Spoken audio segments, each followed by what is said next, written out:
de 2016, ganhou o prêmio especial do júri no Rio Film Festival, e assim como o Sol, de 2022, e Alvorada, documentário de 2021, percorreu festivais pelo mundo inteiro. Meu Nome é Gal foi lançado em 2023, com grande sucesso de crítica e público.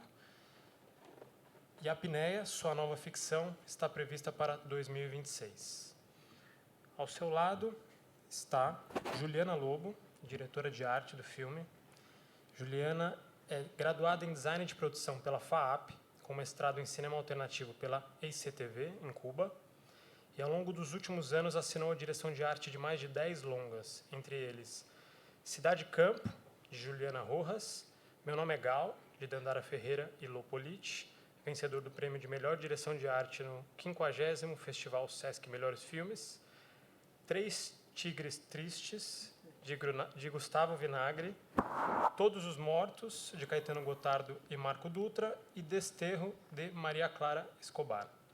Além de assinar a direção de arte de séries para televisão e streaming, entre elas a série Histórias Impossíveis, com direção geral de Luísa Lima, que está disponível no Globoplay.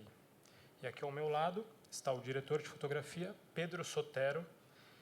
Pedro é diretor de fotografia, Pedro Sotero ABC, já conquistou a sigla. É diretor de fotografia com uma sólida trajetória em curtas, longas e séries de TV. Colaborou com cineastas como Kleber Mendonça Filho, Bárbara Wagner, Nara Normandi, Joana Jabassi e Benjamin Naichat.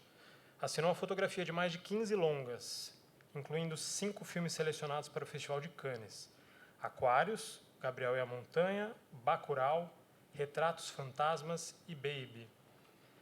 Venceu o prêmio de melhor fotografia no Festival de San Sebastián por Rojo e participou da Bienal de Veneza com a instalação Swingueira.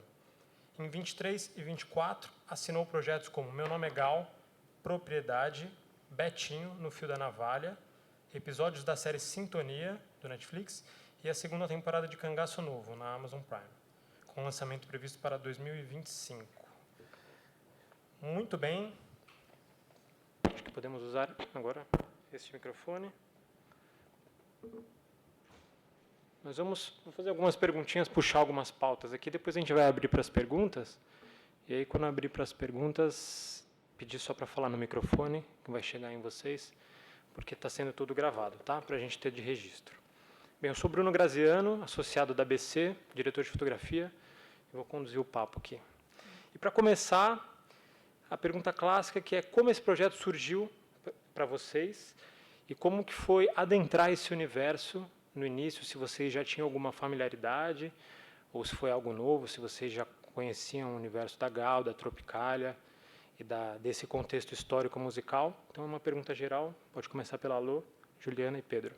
Tá, eu vou ser breve, porque assim, eu estou achando muito legal aqui nesse debate, estar com eles, assim, porque acho que por ser da ABC, que é a gente normalmente no debate tem diretor, produtor e tal, então estou achando muito bom estar com eles aqui, porque eu acho que o trabalho de fotografia e direção de arte, eu sentei e estava vendo o filme aqui, é um primor nesse filme, assim, o filme existe, claro, ele existe por causa da Gal, ele existe por causa de um monte de coisa, mas assim, a hora que você vê o resultado disso na tela, assim, e todo o trabalho que a gente teve, toda a conceituação do filme e tal, eu acho que a gente deve muito a eles dois e mais ao Thales, que é o outro diretor de arte que não está aqui agora. Então, vou falar pouco, dizer que esse filme surgiu porque a Dandara, que é a diretora do filme também, ela fez um documentário sobre a Gal, e nesse mergulho do documentário, que foi muito profundo para ela e para a própria Gal, surgiu a ideia de fazer o filme, e aí a Dandara me procurou, a gente desenvolveu o filme junto, fez o filme junto, e é isso, foi assim que aconteceu. O universo da Gal dentro da minha vida é enorme, porque desde que eu nasci praticamente, eu nasci com as músicas da Gal, cresci com as músicas da Gal, e o mergulho para dirigir esse filme, mas principalmente até para o roteiro do filme, para escrever o roteiro, foi assim muito, muito, muito profundo. E aí, enfim, entra esse pessoal aqui para ajudar a levar essa história para a tela. Falem vocês. Bom, eu entrei no filme, eu e o Pedrinho, na verdade, a gente entrou no filme através do Thales. Então, o Thales que já tinha mais contato com a Dandara e com a Lô. Opa! Desculpa. E então eu entrei a partir dele e eles já estavam, né? Na verdade, eles estavam num trabalho muito forte no roteiro. E o Thales entrou num momento que ainda não tinha o recorte tão certo da época. Até tinha uma coisa... Ele leu versões que tinha a Gal até os anos 80, né? Por exemplo. De infância, né? Tinha, o primeiro ato do filme era a infância e adolescência, sobretudo. E, bom, e aí eu acho que ele teve um papel muito importante, né, nessas primeiras conversas para definir esse recorte. E aí, quando eu entrei no filme, a gente tinha uma pesquisa assim, muito rica e muito maravilhosa da Dandara, que tinha feito o documentário. Então, tinha assim, uma coisa muito maravilhosa de imagens e de livros, e de coisas muito separadas. É óbvio que eu sou fã da Gal e tudo, era uma grande honra, mas tinha uma questão histórica, né, que a gente tinha que entrar, que já estava muito delimitada, assim, era muito rico o que já existia assim sobre a Gal, sabe? A Lô estava lá com um monte de livro grifado e a gente tinha todo um material enorme sobre a Gal. E para mim o que foi assim mais emocionante, mais legal assim de entrar nessa pesquisa do filme foi muito esse recorte, porque para mim é um recorte que eu sou fã, assim, no sentido, eu amo a arte brasileira dos anos 60, eu amo a arquitetura, eu amo a música, e assim, eu adorava os artistas em si que a gente tinha ali, mas para entrar um pouco nesse universo da Gal, eu peguei esse background de todas as diretoras que já tinha. E aí eu mergulhei muito no que era mesmo esse recorte de tempo, que para mim era um momento muito rico, né, do Brasil. Então, e muito rico da Gal nesse momento, né? Então, acho que se a gente falasse de outra pessoa, na década de 60, talvez fosse outra coisa, mas a Gal ali, né, tinha no roteiro, logo que eu entrei, um dos shows dela, o cenário era do Oiticica. Aí ela era uma amiga do Sganzella. Assim, só o círculo, fora Caetano, Gil, todo mundo, assim, só o círculo de artistas que tinha ali, para mim, já era muita coisa para pesquisar, né? Então, foi isso. Eu fiquei mergulhando, eu queria saber essa genialidade assim que tinha desses artistas, como era o núcleo deles mesmo, e aí eu mergulhei nessa coisa muito do cinema dos anos 60, né, do Sganzella, do Bressani, e da arte também, da música totalmente, mas assim, eu queria muito entender o que a gente, brasileiros, produziu naquela época de legal que fazia sentido para mim assistir e ver para entender o universo. Assim, foi meio esse o caminho. No meu caso, Ju falou aqui um pouco, né? Tipo, o Thales, que é o outro diretor de arte, foi quem conectou a gente com a Lô e com a Dandara.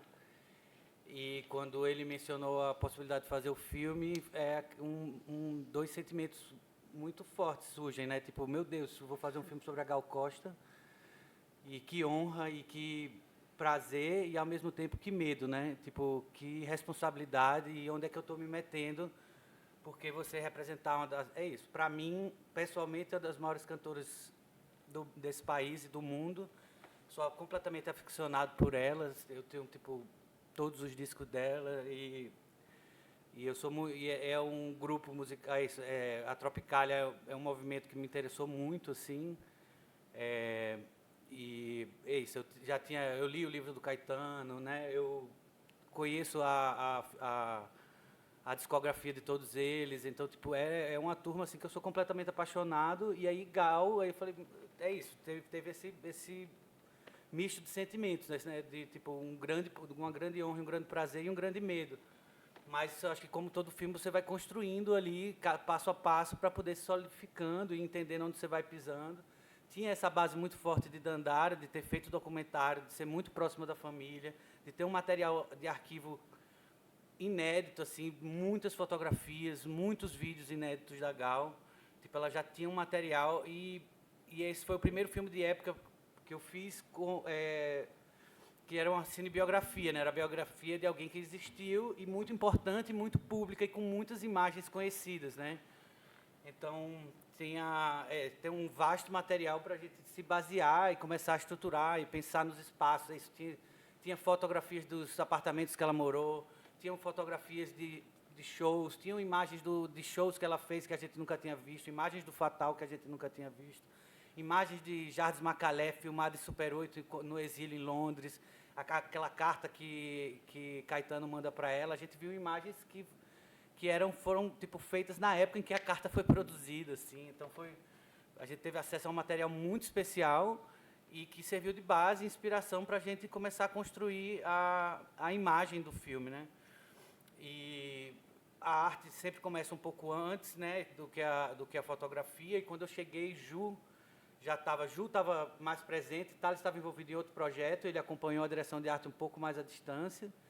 E Ju já tinha, quando eu entrei no projeto, um material super sólido assim, de pesquisa, fora todo esse material de Dandara, já tinha toda uma pesquisa desse cinema dos anos 60. E Ju é muito cinéfila, apresentou um monte de filmes para a gente, assim, e que eram inspirações. E aí tinha todo esse material de tudo que existiu e, obviamente, a gente queria colocar um pouco da gente, né, que é o inevitável, que é desse encontro dessas pessoas que estão ali para realizar um filme.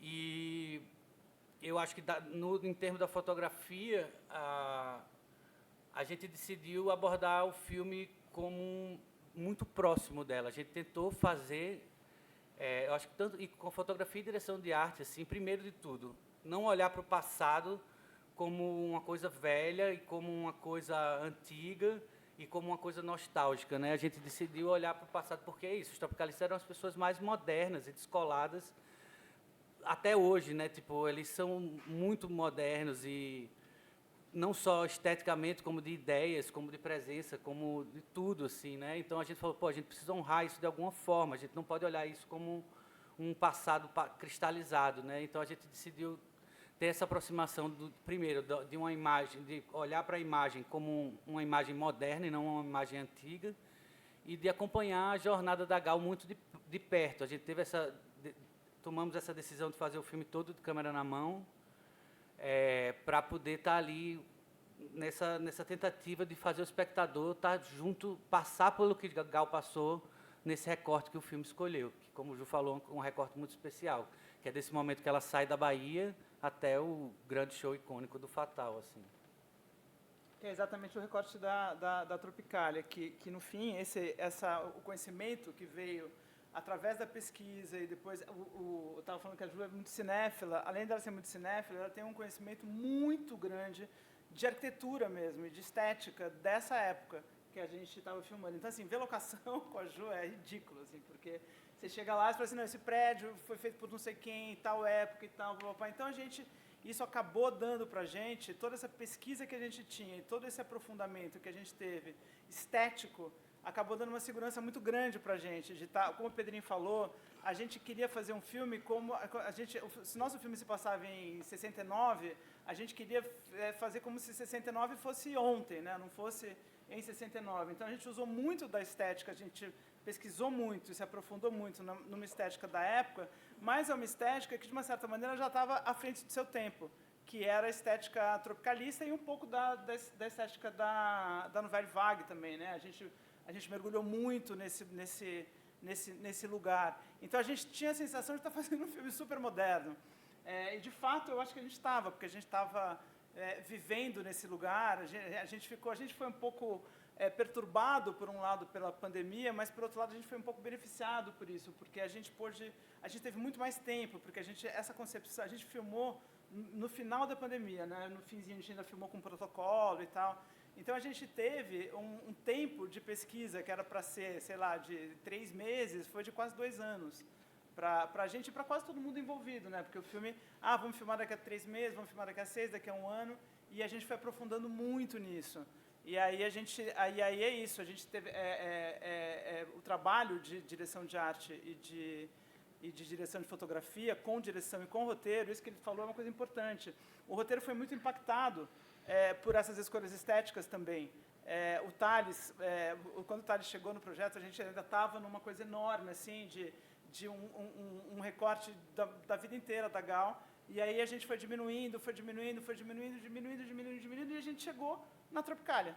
O nosso recorte é totalmente o começo e o fim, quer dizer, o começo e o fim, né? Veio nascendo, daí chegou uma hora, tem quase um marco deles, que é quando eles se encontram no Rio, que é esse começo do filme ali do Solar da Fossa e tal, e tem um marco final que é quando eles vão exilados para Londres, e a Gal floresce daquela maneira no Fatal. Então é isso, é um trabalho muito, muito, muito coletivo. O cinema sempre é muito coletivo, mas nesse caso antes do filme acontecer, de fato, ele já teve essa influência de direção de arte e de fotografia no próprio roteiro. Muito bom.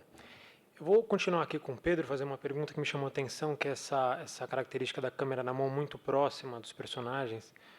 Eu fiquei com uma curiosidade se você teve uma relação com a Sophie Charlotte, a protagonista, e com o resto do elenco, se você acompanhou os ensaios, e se você conversava com eles, ou se você buscava uma certa energia de ineditismo, né, já que você estava sempre próximo ali, porque as duas opções são interessantes, mas nesse caso, como é que foi? Assim, você realmente batia uma bola antes ou não chegava para a cena? Sim, eu consegui acompanhar alguns ensaios. Teve algum momento em que, logo antes a gente estava nesse momento pandêmico, e aí teve a produção, o Lô e Dandara, eles alugaram uma casa para os atores ficarem ensaiando assim, e passarem um tempo convivendo juntos.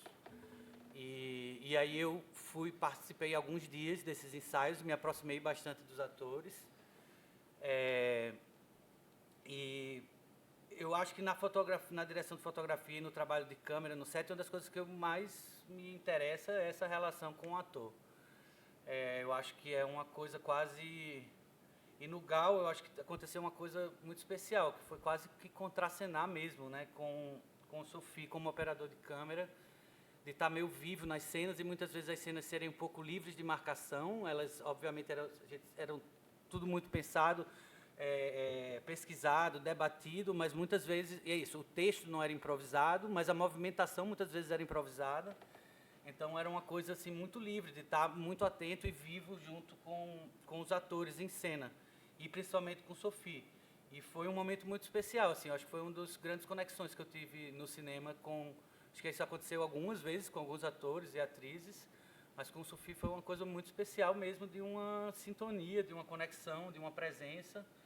E eu acho que tem uma coisa muito da câmera, que é sempre esse limite, do quanto você é presente e se faz presente, do quanto você é invisível, né?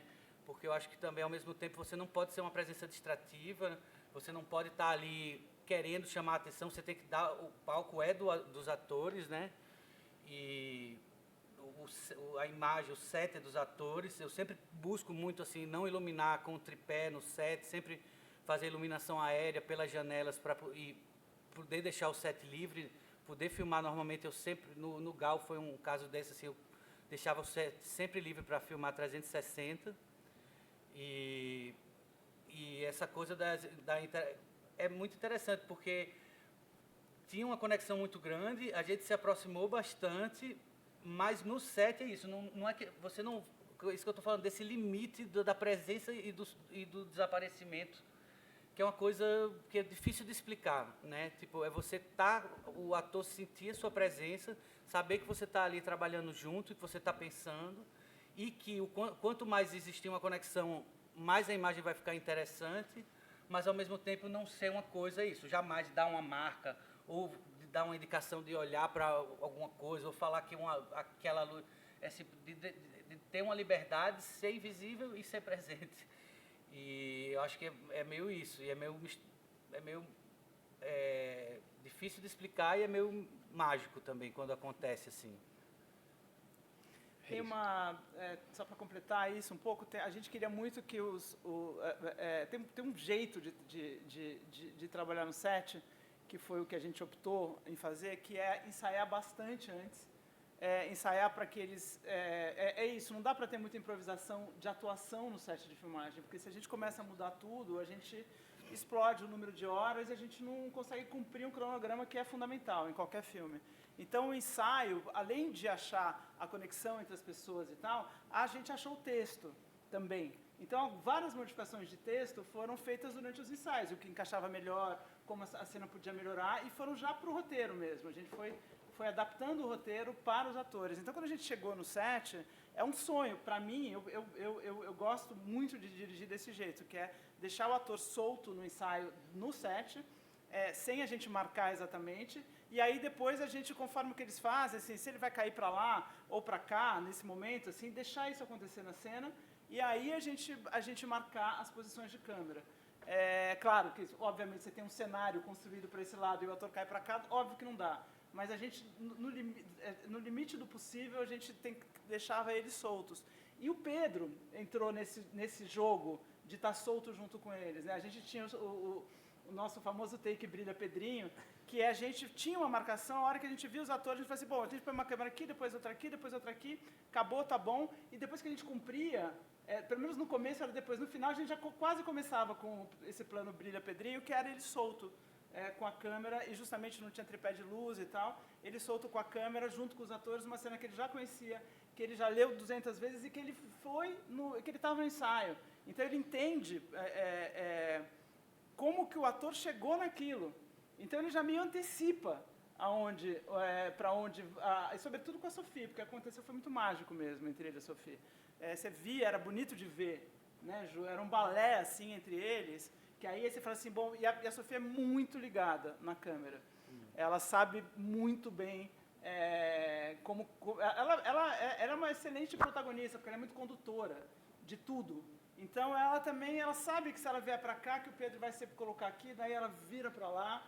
É um negócio muito bonito e muito mágico, mas que não é também à toa. Eu acho que é do tanto que a Sophie se preparou na vida, do tanto que Pedro se preparou na vida, do tanto que a gente conseguiu juntar todo mundo ali nesses ensaios muito orgânicos, né? Porque a gente acabou ficando um tempão nesse sítio, que ele falou, essa casa é um sítio, que a gente ficou lá, os atores todos hospedados lá, vivendo a sua tropicalidade, como a gente gostava de brincar, e isso está em cada fotograma do filme, porque essa turma, a gente fez um filme sobre uma turma, né? Essa turma de tropicalistas e tal, esse filme, esse recorte, acaba que não é só a história da Gal, é a história dessa turma.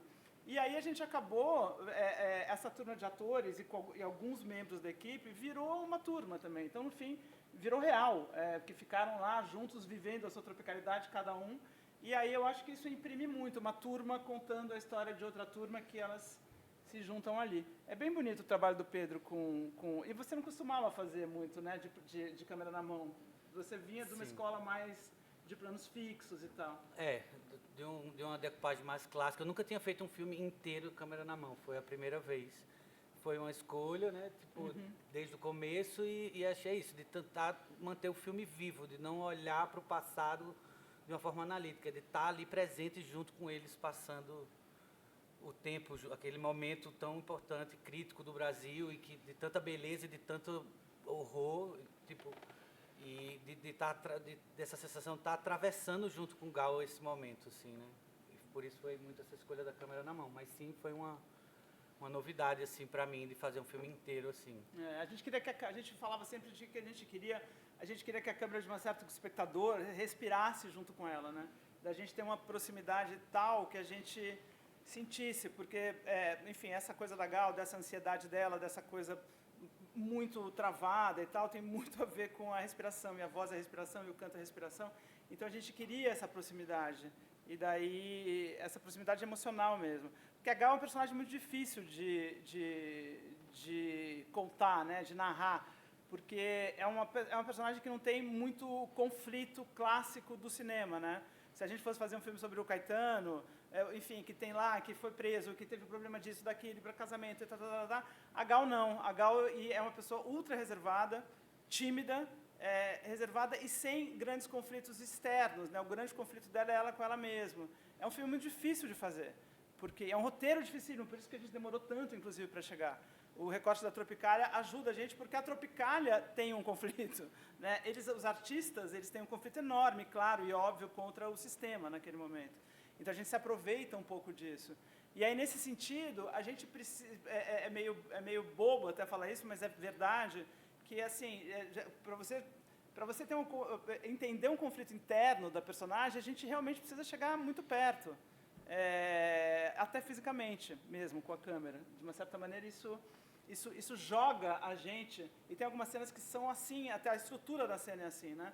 Que aí vem de uma maneira de um jeito, quando ela sai do Divino Maravilhoso para a cama, que ela fica, que aqui no filme ela fica um mês, fica uma semana sem trocar de roupa em cama, na verdade foi muito mais até do que isso, foi uma coisa que ela realmente passou da conta do que ela aguentava na Tropicália, no Divino Maravilhoso. A gente tem essa aproximação clara, sabe, que é uma coisa de meio de quase entrar nela através da respiração dela, sabe, ter uma... E aí eu acho que isso foi muito importante e muito bem sucedido, de uma maneira muito sutil, né? Porque se a gente vai fazer isso de uma maneira não muito sutil, fica bizarro. Mas assim, é tão orgânico e tão sutil que funciona muito nesse filme. Legal, Lô. E essa intimidade, essa respiração, desses closes, desse corpo, dessa expressão da Gal, que também se expande para os outros personagens, que são personagens vivos, né, de personalidades conhecidas. Como foi encontrar esse limite da alegoria de um Caetano, de um Gil, de um Macalé, de um Tom Zé, e de uma leitura livre também, de uma direção que pode encontrar a interpretação mais importante para a narrativa? Como que foi esse...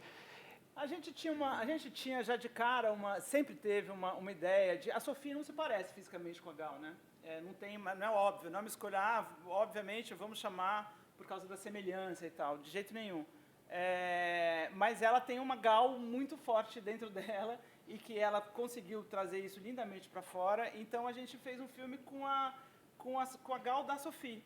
E aí a gente queria que isso permeasse todos os personagens, né? Mas aí cada um tem um processo. Por exemplo, o Rodrigo, que fez o Caetano, o processo dele foi mais de... não é exatamente de mímese, porque não é que ele ficava imitando, mas ele foi incorporando o Caetano a tal ponto que uma hora, né, ele virou Caetano. Chegou um momento que a gente falava, gente, é complicado. Agora tem outros, como o Gil, por exemplo, que é um Gil completamente diferente do Gil real, assim, sabe? Agora o Dan entrega um Gil, né? É o Gil dele. Então, de uma certa maneira, a gente queria que cada um entregasse o seu personagem. Cada um teve um método diferente para chegar nisso. Agora, tem muitos personagens que a gente não tem referência. A Mariá, a gente não tinha referência quase nenhuma. A gente tinha umas fotos, tinha uns vídeos que ela fez com a Gal ali e tal, de matéria jornalística, de programa de TV. A Dedé, que é uma personagem importantíssima no filme, a gente conhece a Dedé, conheceu a Dedé e tal, mas a gente não tinha... A Dedé de hoje não tem nada a ver e tem pouquíssimos registros da Dedé, só tem alguns de foto e tal. Então, no fim, ficou tudo muito livre. O que eu acho o que fez cada ator trazer seu personagem, eu tenho certeza absoluta que foi nesses ensaios. O Dan, por exemplo, chegou com um Gil completamente diferente do Gil que ele virou. Ele veio com um Gil todo... um Gil lânguido, sabe? Um Gil que é o Gil que a gente tem um pouco no nosso imaginário. E o Gil, nessa época, era uma pilha, né? Era um cara, tipo, totalmente ligado e uma coisa assim e tal. Então, assim, ele foi transformando isso nos ensaios, na pesquisa, mas principalmente com os seus pares. O que trouxe o Gil para fora do Dan, seguramente foram os outros personagens que estavam ali. Todos eles, o Ali... O Macalé, todos eles assim foram se achando ali. E a gente não dá nem para dizer que a gente foi conduzindo, óbvio que a gente foi conduzindo, eu e a Dandara como diretoras, mas a gente foi mais adaptando, e isso literalmente, né, inclusive em roteiro, o que cada um trouxe dali, sabe? Foi muito rico mesmo esse processo. Realmente a pandemia fez bem para esse filme nesse lugar, sabe? Porque a Sophie pegou o Covid algumas vezes, assim, não foi só uma e tal. A gente, uma coisa muito interessante, assim, se eu estiver me alongando, vocês me cortam, assim. Por favor. Porque o jeito de achar essa turma, que ela funcionasse como turma, aconteceu por causa da Covid. A Sophie pegou Covid 2 dias antes da gente começar o ensaio. Então ela não pôde ir. Só que todos os atores já estavam lá. E aí, acho que a Sophie e o Rodrigo, se não me engano, acho que também estavam com Covid no começo. Então, a gente tinha que trabalhar com os atores, e se a Sophie estivesse lá, tudo ia ser em função da protagonista. A gente ia fazer todos os ensaios em função dela. Como ela não estava, a gente fez os ensaios durante uma semana sem a Sophie, só com essa turma, se achando, se descobrindo. Então, quando a Sophie chegou, essa turma já estava estabelecida, que é a história do filme. Que é quando ela chega, já está todo mundo lá na frente, funcionando como uma turma tropicalista, já lá na frente, no Soldado da Fossa, e aí ela chega. E aconteceu exatamente a mesma coisa no filme. E aí essa turma se estabeleceu por causa disso. E para você, Juliana, como é que foi qual que é a proporção do seu trabalho nesse filme em relação ao realismo mesmo, das referências que você tinha, apartamento, a casa coletiva Solar da Fossa, né? Os palcos, enfim, esses personagens, ambientes personagens do filme e também figurino, caracterização. Qual que é o grau de realismo que você falou? Não, aqui eu vou reconstituir, por exemplo, o figurino exatamente. Qual que é o grau de liberdade artística também de falar, não, aqui acho que em prol da narrativa eu vou fazer uma releitura do que eu encontrei. Bom, como o Pedrinho falou, a coisa mais difícil realmente que a gente estava morrendo de medo, a filmagem toda, desde o convite do filme, é isso. A gente está falando de artistas que todo mundo conhece, que estavam vivos, né, inclusive a Gal, e não só vivos, mas ativos, fazendo coisas e tudo mais, né? E existem toda uma sociedade que assistiu e viu todas aquelas imagens e que são fãs e tal. E aí, eu acho que tem um misto muito misturado assim na direção de arte, porque tinham coisas, por exemplo, o show do Divino Maravilhoso. Todo mundo assistiu aquilo na TV, né? Então, tinham coisas que a gente queria chegar muito próximo do que era. Para as pessoas que assistiram ou que não assistiram ao vivo, mas que são fãs e que buscaram e que conhecem as imagens, tivessem contato. Então, tem um monte de figurino que realmente a gente reproduziu igual, porque a gente sabe que aquilo é uma Gal que todo mundo conhece, que está nas mídias, que até hoje todo mundo vê e tudo.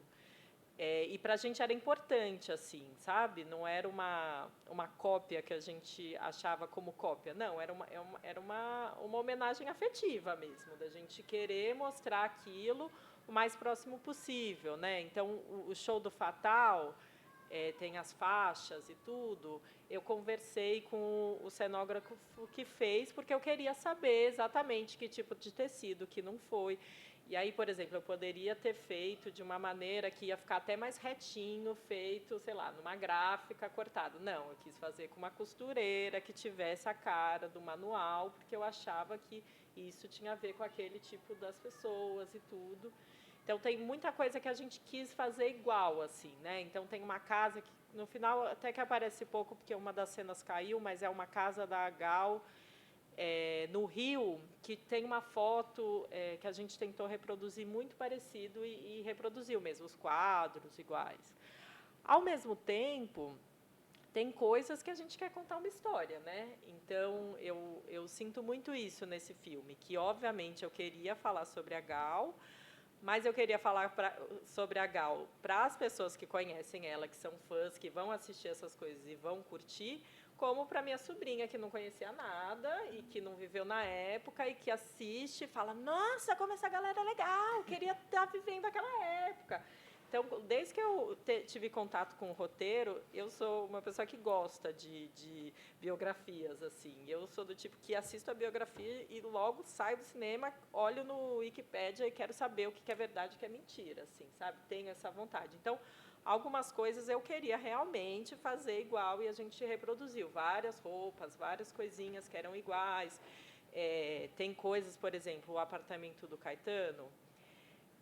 A gente tem uma foto ou outra que saiu em revista, mas que não dá para entender tão bem que momento é. E o que a gente tem mesmo do que era aquele apartamento é no livro do próprio Caetano, que ele conta no Verdade Tropical. E a gente leu, só que é um livro, então, assim, o que se fala é muito... Está muito aberto para você criar muitas coisas.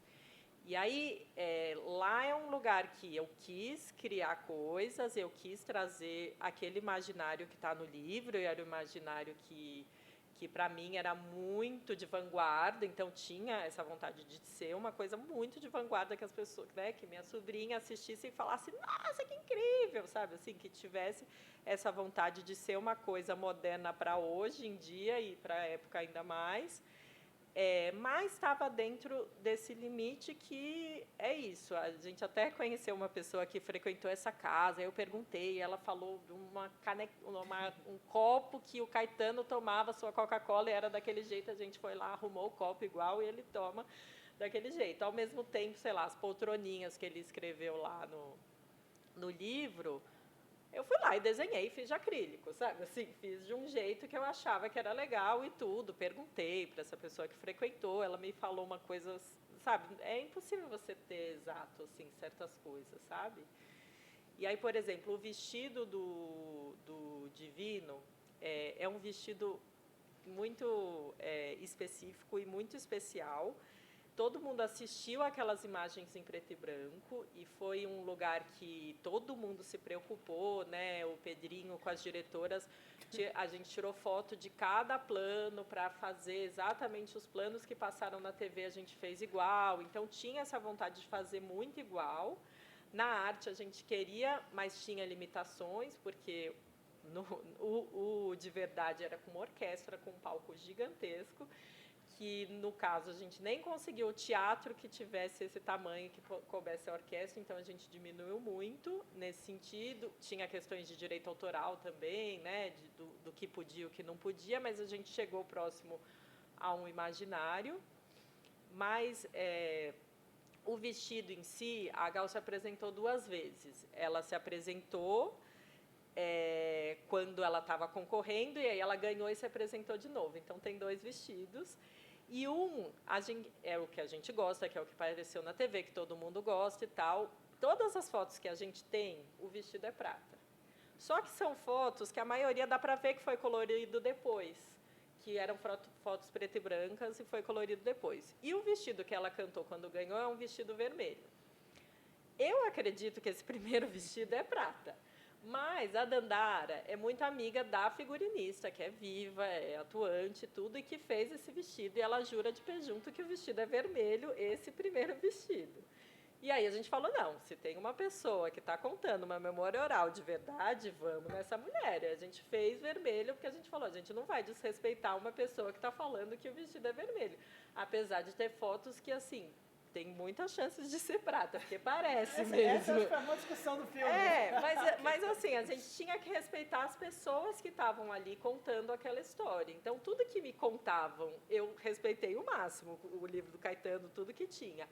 Agora, por exemplo, a casa do Guilherme Araújo, assim, um monte de coisa, eu tinha liberdade para contar essa história. E eu acho que a história tinha essa questão de eu querer mostrar esse moderno da época e tudo, e ao mesmo tempo mostrar o conservador, o tradicional, a história.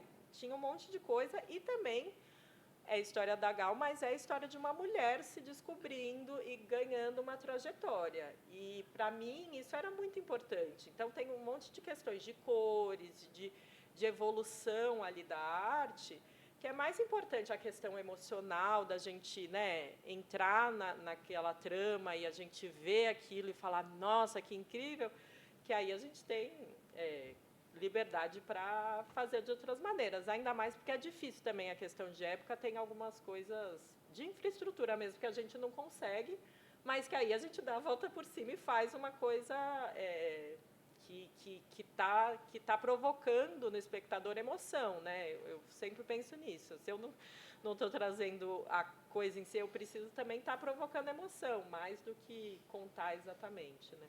Mas vocês foram para a Avenida São Luís mesmo ali, né? Edifício Louvre, A gente fachada do Santa Rita, é teve uma isso? coisa Oi? Fachada foi no Santa Rita? Foi, né? A gente filmou no Louvre, Não, o do Caetano é o Santa Rita, né? no Não, é o São Tomás. São Tomás. São Tomás, É. Que eles moraram ali mesmo, não foi isso?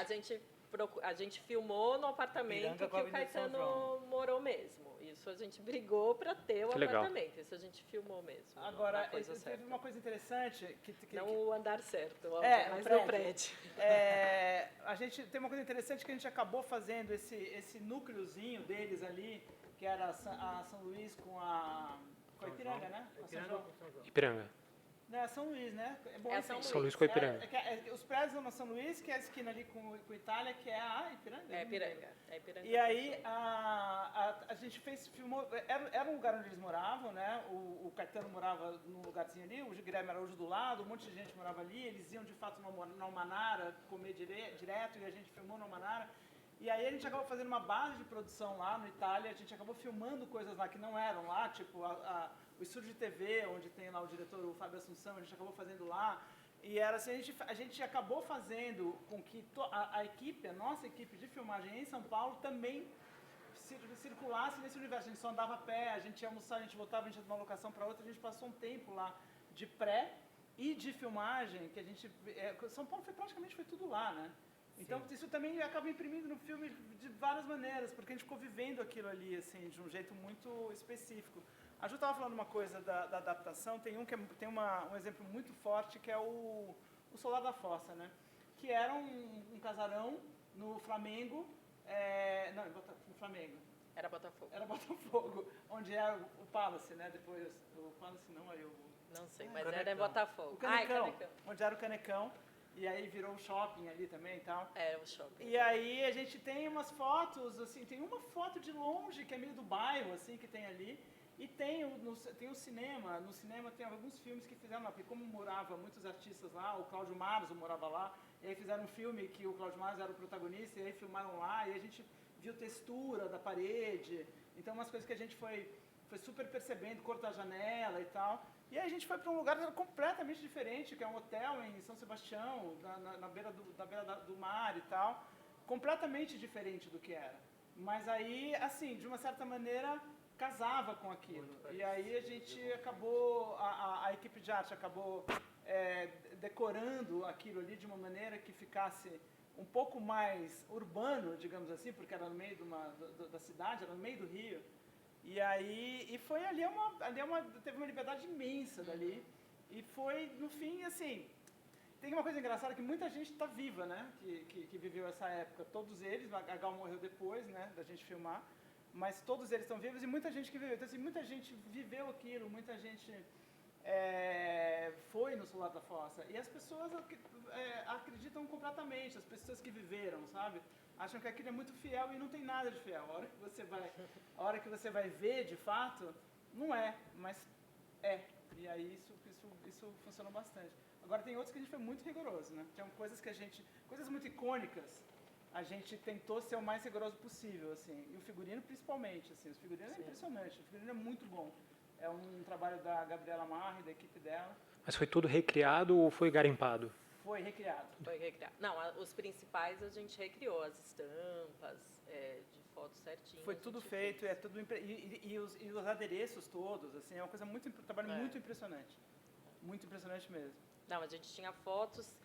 É engraçado porque lá atrás, antes da gente começar a pré, eu fiz uma pesquisa e era uma pesquisa enorme, tipo 100 páginas do filme todo, com cenário e tal, e aí a gente pensou nas fases da Gal.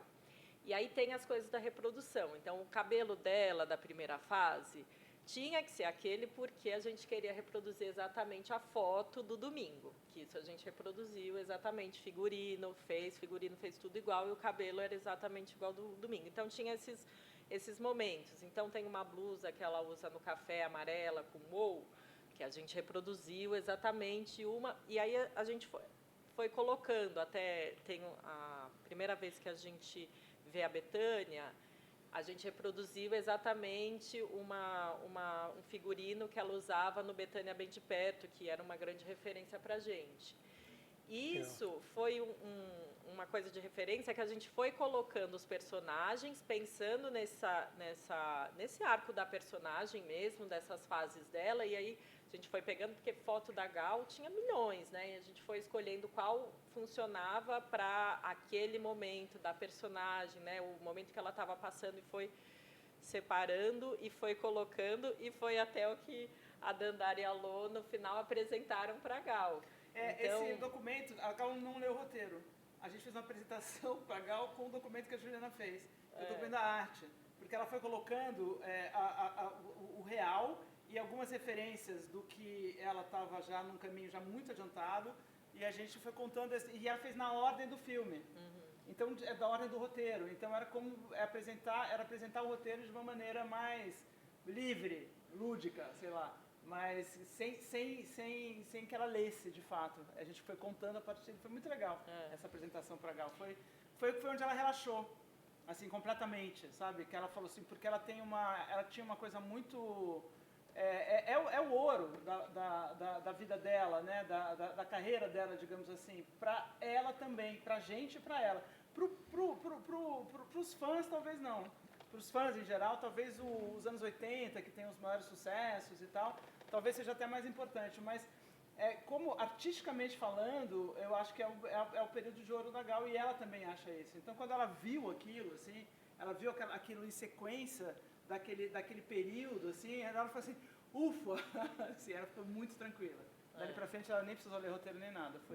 E essas imagens da Gal realmente, que moral, assim, hein? no sentido de figurino e caracterização, a gente reproduziu todas muito, muito em cima das fotos do que era. Tanto que a pesquisa da Gabi, de figurino, era só foto da Gal. Ela não tinha, assim, né? Normalmente a gente tem uma referência de um filme, de alguma coisa, de cor. Ela trabalhou só com fotos reais. Assim. Porque tem milhões de fotos. Óbvio que tem coisa que tinha essa achou pesquisa que a Dandara parecida, tinha né? mesmo, que era assim, uma preciosidade de foto, de filme, de tudo que a gente ficava...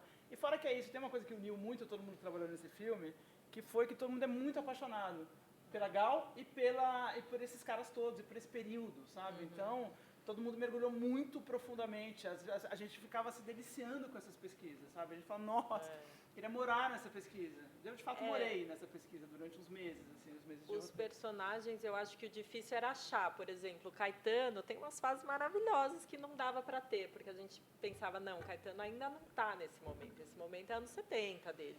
E aí a gente foi pesando, né? Então a gente teve que encontrar qual era o recorte. E às vezes até tem coisa que sim, era uma foto do Caetano dos anos 60, mas a gente já entende que aquele já é um outro Caetano. Então, é encontrar dentro do que a gente achava, né, de pesquisa mesmo, de fotos, o que conta aquela história, aqueles momentos dos personagens. Muito legal. E Pedro, você comentou um pouquinho sobre a sua contribuição em relação à câmera. Em relação à luz, como que foi essa ferramenta narrativa? Porque o filme é muito luminoso, né, mas ele tem nuances. Então, nessa transformação da Gal, e nos lugares por onde ela passa, na evolução temporal da coisa, como que foi essa sua colaboração? Só complementando da câmera, o Ju falou do Bethânia Bem de Perto, e o Bethânia Bem de Perto é um filme do Bressani, né, dirigido por ele.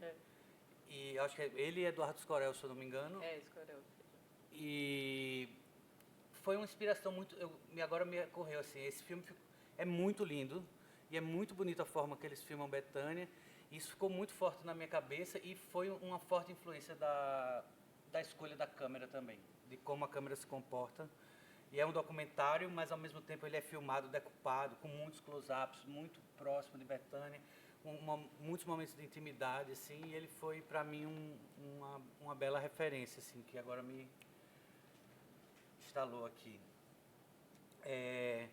Sobre a luz, eu acho que mais do que sobre a luz, eu posso falar um pouco sobre a cor. A luz eu falei, acho que a gente teve essa aproximação de ter... Acho que eu vou falar das duas coisas, na verdade. A gente teve essa preocupação de não fazer esse look, esse visual que tipo, as pessoas tendem a reproduzir em filmes de época, em que tudo parece uma fotografia antiga.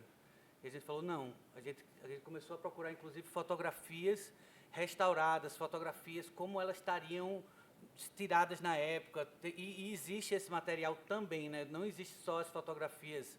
Então, tipo, as coisas, quando você olha para o passado e você olhar para uma foto velha, aquilo ali não pode ser sua referência. Você tem que imaginar como era aquilo ali na época, né? E assim, também essa coisa, tudo é meio quentinho em filme de época, tudo para tentar dar essa carinha de nostálgica e de passado. E a gente falou, não, a gente vai o oposto, né? E aí a gente pensou muito assim, que tipos de luz existiam na época, né? Porque tem esse trabalho muito de luz diegética, de ter luzes nas cenas, né? E complementar elas o mínimo possível, para poder deixar o set muito livre, que tinha esse ponto de partida. E aí a gente falou assim, pô, por que em filme dos anos 60, anos 70, brasileiro, você não vê, tipo, luz de tubo, né? Luz fluorescente. E elas existiam, luz de tubo existe desde os anos 50. Então, tipo, e no Brasil, e em muitas fotografias. Então, a gente já falou, não vai ser só luz lâmpada de abajur quentinho, não. Vamos colocar luz fria também, vamos colocar luz de tubo. Isso já dá um tom moderno, assim, na imagem. Então, tem esse approach de iluminar aéreo por fora, tem essa preocupação das luzes diegéticas da época, né? Tipo, de tentar reproduzir isso. Tinha muito abajur, não existia lâmpada de branca, né? Lâmpada de bolinha branca não existia, então todos os abajus eram meio quentes, né? E essa introdução da luz fluorescente em muitas cenas e muitos cenários, porque eles já existiam então nas fotografias, e eu acho que isso dá um tom moderno para a imagem. Em relação à curva do personagem, né? Eu acho que o filme começa mais solar, e ao ponto que ele vai entrando na ditadura, ele vai ficando mais denso, mais escuro, mais pesado. Acho que nunca muito escuro, mas assim, você sente um peso maior na imagem, assim, uma coisa bem menos solar. A gente pensou muito nessa curva do solar e do escuro, do denso, assim, né? Da sensação do nublado. Quando chega em São Paulo, as coisas são mais nubladas, tudo tem uma coisa mais... Aí quando volta no Rio de Janeiro, volta a ser solar de novo. Então, eu acho que tem essa curva, né, tipo, que eu acho que é emocional, da luz em relação ao personagem, em relação ao tempo. Tem essa escolha das luzes diegéticas. E tem essa escolha da cor também, né, tipo, da gente falar, a gente não vai tentar fazer uma coisa lavadinha, desgastadinha, quentinha, parecendo uma foto antiga. Não, essas pessoas eram modernas. Inclusive, a gente falou muito sobre os materiais, né? Também, não só das lâmpadas, do plástico. Como existia plástico nos anos 70, gente. Existia a roupa do Caetano. Roupa do Caetano. Você não vê um filme de época com alguém com uma roupa verde fluorescente. A gente falou, cara, a gente precisa fazer isso, né? Porque era, de fato, como eles se vestiam. Eles estavam à frente do tempo. É isso, Coca-Cola, Tropicália, toda essa coisa, toda essa influência americana, toda essa influência ao mesmo tempo, de abraçar a cultura pop nesse momento, né, no Brasil, de quebrar um certo purismo ali da bossa nova e tal. Então, tipo, a gente pensou muito de trazer isso, tanto na fotografia, como na arte, nos objetos, nos figurinos, de deixar a imagem mais pop, como eles eram muito pop, e tinha essa coisa da preocupação, de ser cores vibrantes, do filme ter uma cor viva e vibrante e que reproduzisse, de fato, as cores dos materiais e dos figurinos que eles usavam. O que mais eu posso falar da luz? Eu acho que é mais ou menos isso. Acho que de luz e cor, acho que foi mais ou menos esse o caminho que a gente tomou. Legal. E aí o recurso do Super 8? Foi desde o início ou ele veio durante o processo?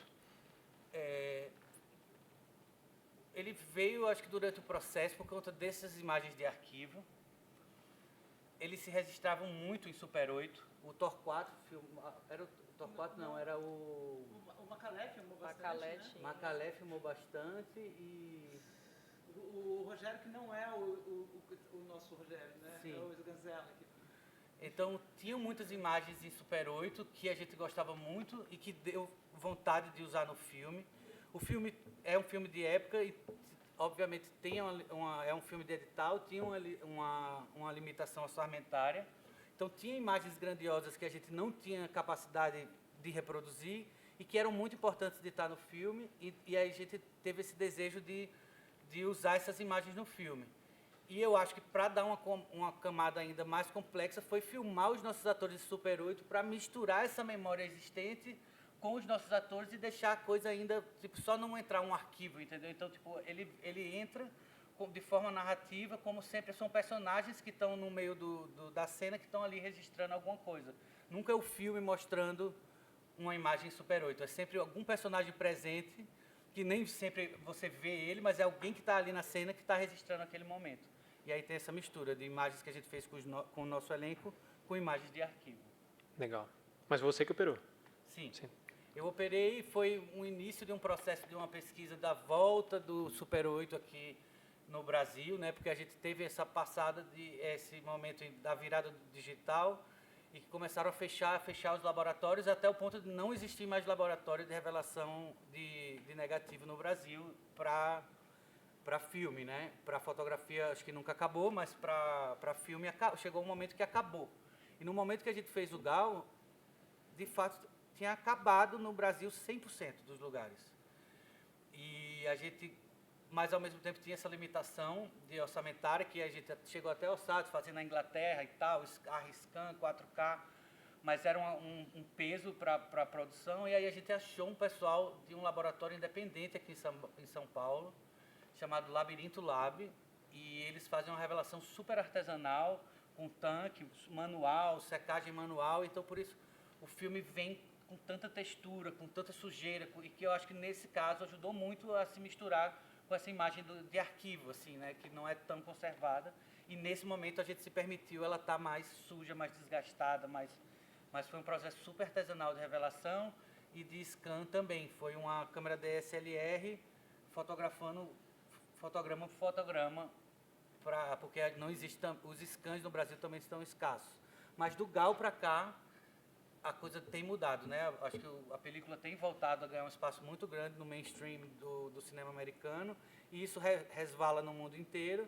E aí agora a gente já está com, sei lá, uns 4 laboratórios independentes, ainda são artesanais, mas eles estão se profissionalizando. Hoje em dia, em vez de tem mais uns 4 ou 5, e está num nível muito maior. E também já estão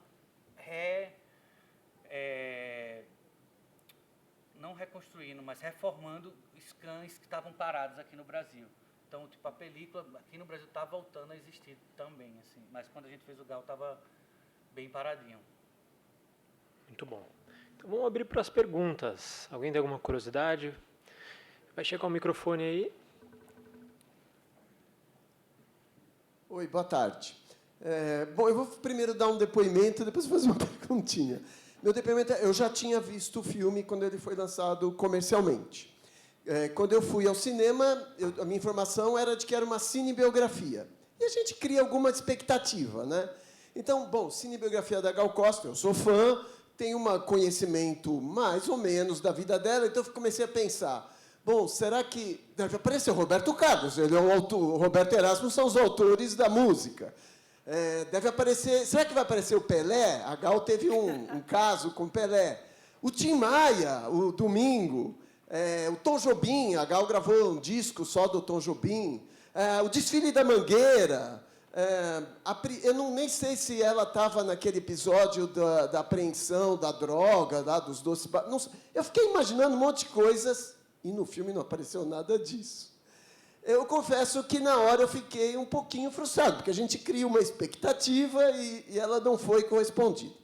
Mas depois, quando eu cheguei em casa, eu pensei, caramba, a aparição dela... E eu vi a menina cantando na lata, e depois a aparição dela, os primeiros anos dela, são realmente o mais importante.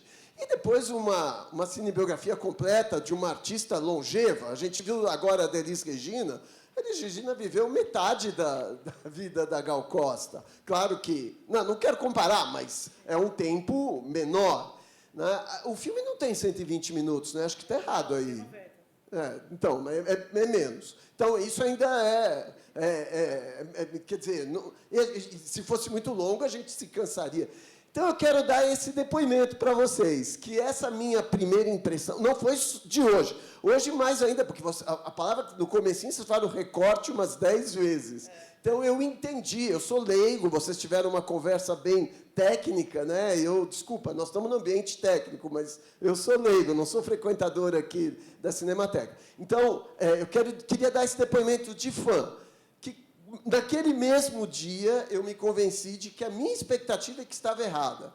Seria impossível ter uma cinebiografia de 70 e tantos anos que ela teve, e acho que vocês focaram realmente o ponto mais... O recorte foi bem feito. Então, eu queria me penitenciar daquele meu pensamento e deixar esse elogio para vocês. Tá bom? E, desculpa ter me estendido, uma perguntinha rapidinha. Eu sei que a Sophie Charlotte canta. Eu não consigo perceber o que é canto dela, o que é dublagem. Vocês poderiam me dizer quanto por cento é a voz da Gal, quanto por cento é a voz da Sophie Charlotte? Esse é um elogio que a gente pode escutar, né? A Sophie também. A gente tem pouca coisa que é da... Eu estou longe, né? Tem pouca coisa que é a Gal real. Veio depois a vontade de ter a voz da Gal, porque a Sophie se preparou loucamente para isso. E a gente estava muito contente com o resultado da Sophie, então a Sophie canta todas as músicas no filme, todas, 100%. O Baby também? Não, calma. Porém, chegou uma hora ali que a gente, na montagem do filme, e a Gal tinha morrido, a gente começou a sentir falta de ter mais Gal no filme. E não era nem porque ela tinha morrido, então vamos colocar, mas porque a gente via aquele filme, via tipo assim, nossa, falta Gal aqui. Porque a gente ficou todo mundo muito... Imagina, a gente estava na montagem do filme, enfim. E aí a gente colocou em pontos muito específicos. As canções, são as canções que a gente fala que as canções de estúdio, mas na verdade são as canções mais icônicas, né? Que as pessoas querem ouvir a Gal. O Baby é a Gal. O Baby e o Divino Maravilhoso. Mas começa com a Sophie. E termina também. E aí no Divino Maravilhoso, de uma hora para outra, ela transforma de Gal para Sophie, em teoria sem que a gente perceba. Mas se você parar para olhar, claramente, se você ver só o começo, você vai ver que é a Gal, e se você ver só o final, você vai ver que é a Sophie. Mas é muito difícil dizer que ponto que isso muda. Então, a minha dificuldade também está justificada. E no Coração Vagabundo também, é Hélio Caetano. Mas são, acho que 18 músicas, se não me engano, 3 que tem Gal. Só aguarda o microfone, por favor. Oi? A Sophie fez ele perguntou como é que foi... Como é que encontramos a Sophie no filme. Perfeito. A Sophie cantou com o Roberto Carlos, no especial do Roberto Carlos, uma música dele que a Gal cantava, que era um sucesso da Gal, que era Como 2 e 2. Era Como 2 e 2? Acho que era. E cantou também no Rebu, uma série da Globo, ela cantou a mesma música. Então ela já tinha essa coisa, já tinha esse negócio, e aí a gente chegou nela um pouco por causa disso, assim. E acabou dando muito certo. E ela se dedicou, sei lá, 2, 3 anos estudando a Gal. Ainda teve a pandemia, que ela ficou fazendo isso em casa e tal. E a Gal, sobretudo, ficou muito, muito contente, assim, quando a gente mostrou para a Gal. A gente estava numa reunião na Paris, contando para a Gal o filme que a gente ia fazer. Daí a gente colocou do YouTube lá, ela cantando com o Roberto Carlos e falando. E a Gal ficou assim, ficou exultante com isso, assim. Porque ela já, obviamente, já tinha visto, já achava maravilhoso e tal. Foi isso, a Sophie se impôs, na verdade. Assim, a Sophie, o que ela é, o talento que ela tem e essa loucura que ela tem por Gal acabou jogando ela pra gente, assim. Foi só pegar, na verdade. Foi isso. Oi, tudo bem? Primeiro, parabéns pelo filme. É um filme que envolve muita gente, assim, emocionalmente. É um filme que faz a gente meio que mergulhar no universo, na cabeça de Gal, né? A gente está ali dentro, vivendo as inseguranças, a virada, esse florescer dela. Você falou, Lô, que no começo era um universo muito amplo para o roteiro, e vocês foram afunilando e encontraram a Tropicália como ponto guia. Era previsto a infância dela, a adolescência dessa, essa formação da personalidade dela e caiu? Ou sempre era a partir dessa Gal que já está indo para o Rio de Janeiro? Não, a infância não tinha exatamente a infância. Essa coisa dela cantando na panela tinha, mas não exatamente. A gente não sabia ainda se como cena real e tal. O que tinha era o encontro dos 4 na Bahia, antes deles de irem para o Rio. Então tinha um primeiro ato inteiro que era na Bahia. Só que assim, essa coisa do recorte que a gente estava falando é muito comum do fã, né? Você está falando que você é fã, porque realmente você quer ver tudo lá, né? Não tem como, assim. Então, até o fato da Gal ter morrido intensificou isso nos fãs. Falou assim, puxa, então vou ver a Gal inteira no cinema. Mas eu esperava. Mas acho que todos os fãs esperavam, sabe? Então, assim, é meio natural isso, porque quer ver a Gal no seu auge. E a gente mostra uma Gal... Esse filme é melancólico, na verdade, né? Ele não é um filme exatamente de... E a gente gostou da ideia de trabalhar na melancolia. E não era um filme... Não, mas é que assim, a Gal estava viva, né? Então a gente não tinha esse comprometimento de trazer a história inteira de um ídolo para lá. A gente foi realmente numa coisa do recorte que foi ficando melhor o roteiro. O roteiro muito amplo de cinebiografia aqui, que é dar conta de uma vida inteira, às vezes dá certo, mas é difícil, né? Porque justamente você pega um pouquinho de cada e o filme acaba sendo levado pela carreira, normalmente, da pessoa. Eu percebo que a partir daquela vida adulta, eu não senti falta de ver como aquela personalidade chegou naquele lugar. Mas como roteirista, eu fico com vontade de saber um pouquinho da formação psicológica. E eu acho que foi muito bem resolvido com o lance da panela lá, que você mostra alguém muito mergulhado no universo da música, do cantar. Mas, sabe? E ela adolescente, o que era, o que aconteceu em casa e tal. Mas, assim, a obra não deve isso. Você encontra o que a gente vê bastante em cinebiografia é isso, é o filme ser levado pela carreira, né? Então, sei lá, o primeiro disco, aí chega no Rio de Janeiro, aí vem com o seu violãozinho, aí é enganado pelo empresário, aí vai pro primeiro show, daí não vende, daí não sei o quê, daí casa, daí separa. Tem sempre uma coisa que é levado pelos discos, né? E a gente queria muito fazer um filme que fosse levado pela... Óbvio que a gente tem os discos ali da época, mas que a gente queria trazer esse conflito interno, né? De uma pessoa, é a furada de bolha da Gal, né? É quando ela consegue furar essa bolha. E é exatamente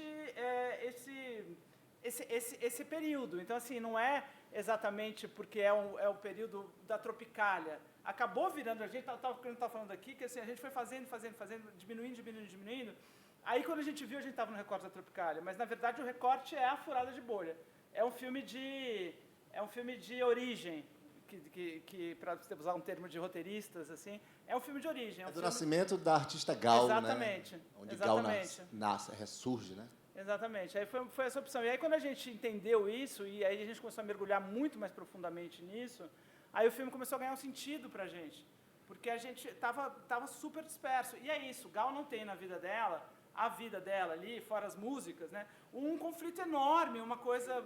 Tava falando assim, o filme do Ney agora que tá lançando, que, por favor, todo mundo tem que ir, porque, cara, é um filme grande, é um filme legal, de um artista incrível e tal. Mas você vai ver a história do Ney, aí você fala assim, cara, assim, tipo, o cara, ele teve que lutar contra muita coisa.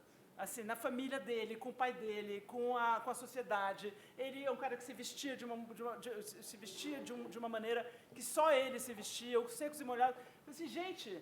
É muito conflito. Ele tem que ir muito. Ele é um herói, assim, é um negócio... A Gal não. A Gal tem essa coisa pra dentro, essa coisa bem mais baixa. Então, você fazer um filme da vida inteira da Gal não é fácil. E eu não sei se é bom. A gente foi chegando a essa conclusão, sabe? Não, talvez... Aí o documentário da Dandara, que está na HBO, se alguém quiser ver, são 4 episódios, é muito bom, dá conta disso, entendeu? De entregar a vida da Gal. Então, se a gente vai fazer uma ficção, a gente não... não era um caminho bom nesse caso, sabe? No caso do Ney, eu tenho certeza que é. Na treta com o Tim Maia que virou o brigueiro. Mas aí... Ele é fácil, estou falando dos conflitos. Sim. Ele tem conflitos, ela não. Não, nossa, tem conflito pra caralho. E mesmo o filme do Tim Maia, você vê que tem eu acho tudo um pouco grande demais, assim. Mas, enfim, é isso. Desculpa, Fábio. Você quer perguntar? Eu vou fazer uma intermediária aqui, Lô. Essa decisão de apresentar para a Gal, desculpa, só porque ficou uma curiosidade muito grande aqui. Foi uma opção sua desde o início ou foi uma condição, assim, para conseguir ter o acesso ao filme? Nossa, né? Quem tinha relação com a Gal Sua e era da a Dandara, Dandara. né? Basicamente. Então, na verdade, isso foi evoluindo na conversa entre elas e tal. Assim, da minha parte, especificamente, quando a gente chegou num roteiro que a gente achou legal, eu preferia que a Gal não lesse. Porque eu acho que ia criar ali umas expectativas, umas coisas e tal, que talvez não fosse legal. Era melhor ela saber e tal. Agora, a Dandara foi negociando isso, sabe? Ali com o Gal, com as pessoas em torno dela e tal. E aí assim, a gente foi primeiro contar para ela a história. Aí se ela pedisse para ler o roteiro, a gente ia dar o roteiro para ler, mas ela não pediu. Então, ela ficou bem tranquila. Essa apresentação que a gente fez com o material da Ju, ela ficou bem tranquila, assim. Então aí foi bem tranquilo. Ela não foi na filmagem, ela não ficou indo atrás, ela não viu o filme, ela queria ser surpreendida pelo filme. Ela falava assim, eu quero sentar e quero ver. Não precisa me mostrar nada. A Dandara ligava para ela de vez em quando e perguntava, mas o chapéu que você usava era de feltro ou era de sei lá o quê? E aí ela falava e tal, papai, ela participou desse jeito. E ela se aproximou muito de Sophie também.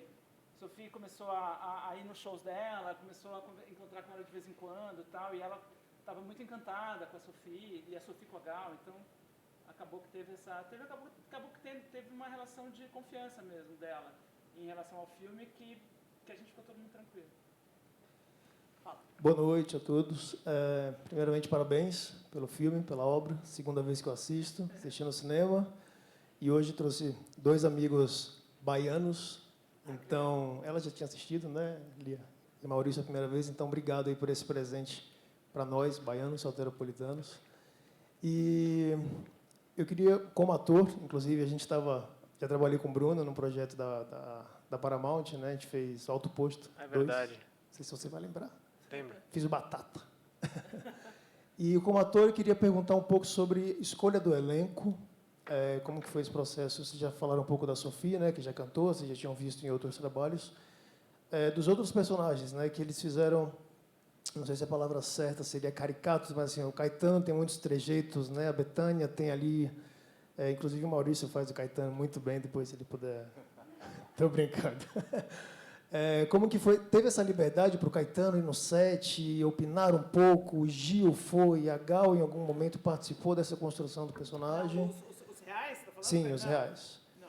Porque acho que tem poucas obras com um personagem do Caetano, né, feito assim, por um ator e tal. Não sei, ele fez questão de estar presente e ajudar. Caetano não, nada. Não? Nem Caetano, nem Gil, nem Gal, de uma certa maneira. Nem Então, Bethânia. A Bethânia soube tá. que quem ia fazer era a Dandara. A Dandara é a diretora do filme, ela que fez a Bethânia, né? A gente soube que a Bethânia soube e que falou ok, mais nada. E pra gente estava ótimo, não precisava mais do que isso. O Caetano conheceu o Rodrigo, mas absolutamente não teve exatamente uma interferência nisso, na escolha de jeito nenhum. Mas depois eles se conheceram e tal. E o Gil e o Dan já conheciam o Gil, mas também não teve nenhum tipo de interferência. Eu ia perguntar justamente sobre os desafios de aproximar, assim, em relação ao sotaque, né? O que é que foi mais difícil para vocês? São todos baianos, né? Quem não é baiano? Só a Sofia que não. O Dan é baiano. Não, Dan é baiano, eu O Dan é conheço. baiano, o Não, Rodrigo é sim, todo baiano, baiano. a Dandara é baiana, só a Sofia que não. Então, a coisa do sotaque estava tranquilo ali. A gente estava bem de sotaque, todo mundo ali. E aí a gente foi escolhendo a partir de... Assim, a gente foi escolhendo entre nós, assim, tipo... o Rodrigo fazia teatro com a Dandara no Vila Velha. Então ela falava, tem um cara lá que era super parecido com o Caetano, papapá. Aí fez teste, não sei o quê, teve mais umas pessoas que fizeram teste, a gente escolheu ele. O Dan, acho que a gente convidou direto. O Lobianco a gente convidou direto. São pessoas que tinham a ver com o personagem, assim, que a gente pensou. O Jorge Salma também, direto. Isso tudo não foi teste.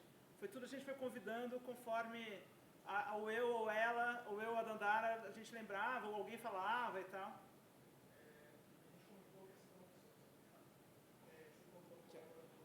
No microfone. Os personagens que tinham um pouco mais de humor, né, como o Lobianco, eles tinham um pouco mais de liberdade com o texto em relação a poder brincar um pouco mais, porque eu acho que o Pedro comentou que o roteiro era bem, vamos dizer, fechadinho, assim, talvez não tivesse tanta liberdade para brincar com o Não, mas teve texto. no ensaio. Ah, Teve no ensaio. O Não Lobianco, fugir por exemplo, tanto. O Lobianco cavou um espaço no filme que, que o Guilherme não tinha tanto. Porque ele já tinha um espaço grande, mas ficou ainda maior.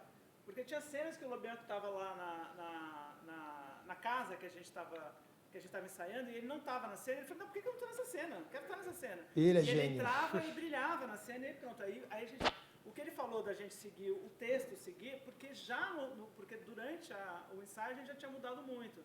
Aí ele entrou na cena, ficou maravilhoso, eu reescrevi ali na hora a cena e tal, colocando ele na cena e tudo, e com as palavras dele, com o jeito dele.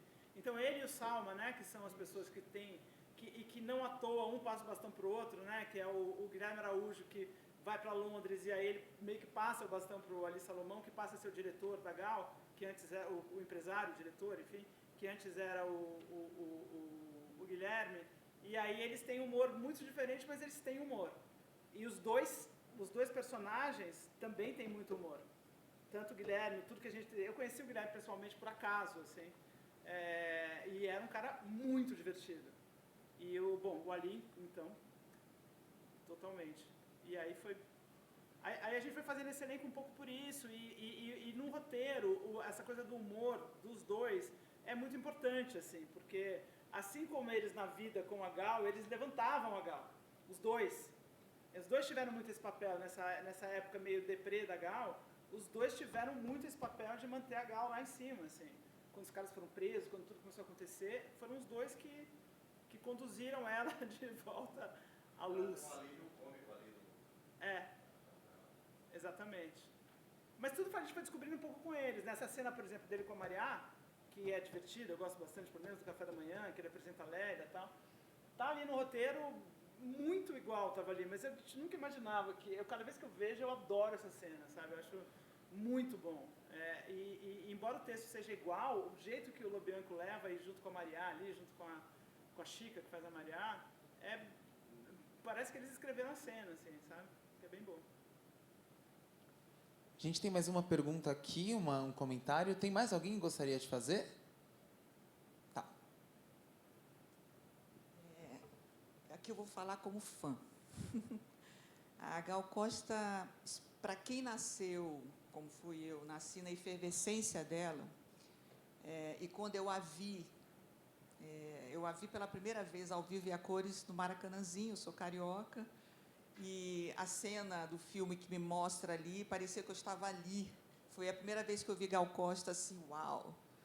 Foi a primeira mulher que me apaixonei na vida. Então, esse recorte que vocês fizeram dela, que eu achei fundamental, trouxe um período em que, praticamente, vocês conseguiram mostrar exatamente quem era a pessoa, a personalidade dela. Uma mulher que não sabia o quanto que ela era intensa. E isso se deu até o final da vida dela, né? Então, para quem foi assim, e sofre até hoje, né, com o desaparecimento dela. Então, tem duas cenas que eu acho importante, que é quando aquela cena em que o apartamento está vazio, quando ela está indo para o Rio, ela está de preto, né? Então ela sai de toda aquela vestimenta colorida, bonita, que vocês acabaram de descrever, e ela grita, exatamente mostrando exatamente toda a intensidade que ela tem. Eu não sei o que vocês quiseram daí, mas me tocou bastante. Foi essa, como você falou, furada da bolha. E a associação do quanto que a Gal tinha uma sensualidade que ela própria não sabia, que vocês conseguiram captar com os lábios, e vocês mostram constantemente a abertura dos lábios. Eu não sei quem foi que pensou nisso, do ato de cantar, isso era muito característico da Gal. Então, para mim, que sou fã, eu estou vendo pela segunda vez, e todas as vezes que tiver Gal na vida, ontem eu estou um pouco assim, um pouco emocionada, porque eu saí do show do Gilberto Gil ontem, e ver a Gal ali mostrada, a Gal estava ali, lindíssima, assim como... Ela é uma pessoa que está viva na nossa memória, e eu tenho um filho que é arquiteto, Então, ele assistiu comigo a primeira vez. Todo esse projeto, toda a parte da arquitetura e essa coisa que vocês colocaram realmente está fidedigna. E isso trouxe para ele, para o meu filho, uma memória extremamente afetiva dos meus ídolos, que são exatamente esses 4. Gal Costa, Caetano Veloso, Gil e a Bethânia. Então, fazer essa conexão que vocês fizeram, eu só agradeço, porque eu sou extremamente afetiva. Para mim, foi um filme extremamente poético e que a Gal sofre, ela só consegue transpor toda essa dificuldade dela emocional no cantar, e ela foi até o final da vida dela melancólica. E eu acho que vocês conseguiram captar exatamente a personalidade dela, e eu achei sensacional, uma obra de arte. Obrigado. Deixa eu falar uma coisa bem rapidinho sobre a coisa da voz, né? Da Gal. A Gal tem... eu até escrevi uma matéria, um artigo para a Ilustríssima falando disso, essa conexão Gal e Caetano, que Gal tem... essa matéria fala que, assim, que Gal é physis e Caetano é logos, né? Então, que um precisa do outro ali naquele momento, né? Uma coisa... E tem várias teorias de que eles são, enfim, o mesmo lado, os dois lados de uma mesma moeda, que eles são a mesma pessoa e tal. Porque a junção dos dois, de fato, fez uma coisa explosiva naquele momento. E eu acho que a Gal, ela não é só voz, muito pelo contrário. Eu acho que o que tem ali, a Gal é uma presença física, transformadora. Então, assim, e estética também. Então, a Gal em cima de um palco, e o que é a evolução dela em cima de um palco, até a evolução que a gente vê no filme, né, que ela começa afastada do microfone, né, ela começa querendo fugir do microfone na Bossa Nova, cantando assim, aí chega no Divino Maravilhoso, ela tá reta, e aí ela começa a soltar a mão, né, ela pega o microfone na mão, porque antes estava no pedestal, aí ela começa, o máximo que ela faz com o corpo é isso, né, ela fica fazendo assim, esse gesto dela, daí ela vai indo, e no fatal ela está invertida. Ela tá com o corpo, ela começa com o corpo côncavo e termina com o corpo convexo e totalmente solto, com o microfone na mão e tal. Então, assim, eu acho que essa evolução dela de presença corporal, física, de voz, é um negócio muito transformador e muito necessário para a Tropicália ali. E aí eu acho que nesse sentido é muito complementar ao Caetano, que de fato é um mentor intelectual com outras pessoas, mas ele é totalmente esse lugar, assim. Então, assim, o que eu gosto muito do filme é que a gente não... essa coisa do conflito, da dificuldade do roteiro e de colocar isso em imagens, assim, como é que a gente vai contar uma história de uma pessoa que é presença, de uma pessoa que não tem discurso? O Caetano tem um discurso imenso, é muito fácil, assim, fácil nada é, mas estou dizendo, dá para entender qual é o conflito, qual que é o argumento, como que vai combater. A Gal não. Como é que você vai contar uma história? Como é que você vai fazer um filme de uma pessoa que não tem discurso? É difícil pra caramba. E aí, eu acho que a gente, por causa de tudo isso que a gente conversou aqui, eu acho que a gente conseguiu, mas eu acho que essa importância da Gal transformadora, ela transformou uma geração de mulheres, principalmente, com o comportamento e com a presença, entendeu? É muito impressionante. Eu acho muito impressionante, assim, a figura da Gal, o poder de transformação com uma coisa que é tão interna dela, assim, sabe? Que ela botou pra fora e transformou tudo, mudou tudo.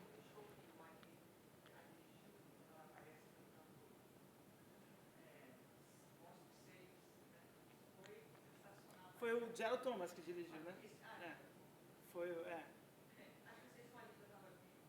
Acho que estava, mas a direção é do Gerald Thomas.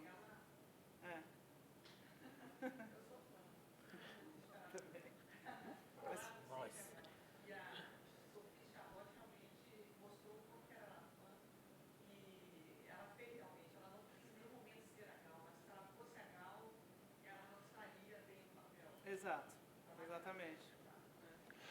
Acho que concluímos bem, né, gente? Tem mais uma pessoa só. Tem mais uma? Então, por favor. Tá com o microfone na mão. Olá, boa noite, meu nome é Orlando. Gostei muito do filme, traz pra gente mais uma camada, né, dessa personagem que a gente conheceu assistindo pela mídia e tal. Mas gostei muito do filme todo, assim, né, a pesquisa, eu fiquei olhando assim, as cenas de época, daqui a pouco as cenas eram de Super 8, mas não eram da época, né? Mas levou a gente a essa história a ser contada meio que os personagens que estavam, os atores que estavam atuando ali, sendo os personagens, você ficava meio junto com a história, assim, não teve um conflito com as imagens, né? E eu fiquei pensando na quantidade de pesquisa que teve, aí vocês já falaram um pouco, tudo, e o quanto isso gerou de material para se filmar, né? E eu acho que uma parte muito difícil, que ficou muito legal, é a renúncia que a gente faz quando monta o filme, né? Ou melhor, as escolhas, né? Mas para escolher você tem que renunciar. E com todo esse material que vocês tiveram, vocês renunciaram muita coisa aí para poder chegar nessa história que ficou maravilhosa. Mas eu não entendi que momento que vocês modificaram isso, né? Se foi antes da filmagem ou se foi na montagem. Modificamos o que você está falando? O recorte? Que ele A montagem do filme. Que vocês pegaram o roteiro, era um roteiro, você falou. Ah, não, e aí, a gente montou antes. A gente foi com o roteiro, já era essa já história. Era mas mesmo assim, muita coisa ficou de fora. Mas não a época, né? A época que vai de 67 a 71, essa sempre foi. Mas a gente filmou algumas coisas que não estão aí, que a gente foi renunciando, digamos assim, depois. Mas esse recorte ele foi totalmente feito antes. Foi sofrido, foi um processo muito longo, com várias versões, com roteiristas diferentes, para a gente chegar nessa coisa bem específica. Assim. Foi na escolha de Sofia? Parabéns aí pelo filme. Exatamente. É isso, né? É isso, né, gente? Então, agradecer aqui Lô, Juliane e Pedro pela generosidade em abrir aqui o processo do filme. A sessão ABC é sempre essa riqueza. Eu convido a todos a passar para frente esse evento tão especial, que é uma parceria da ABC, Associação Brasileira de Cinematografia, e a Cinemateca Brasileira. São 4 vezes por ano. Essa é a segunda de 2025. Quando tiver a próxima, nas redes da ABC, a gente vai divulgar. Tá bom? Obrigado a... Luna já trouxe 5 de junho. É porque tem agora, né? Legal, agora em maio saberemos quem os vencedores. Muito legal. Obrigado. Alguém tem mais alguma palavrinha? Não, gente, muito obrigada. E obrigada a vocês dois também. Não, que delícia vocês estar com vocês. Agora tem o do Gil correndo. Esse é só do Gil, gente. É só dizer isso.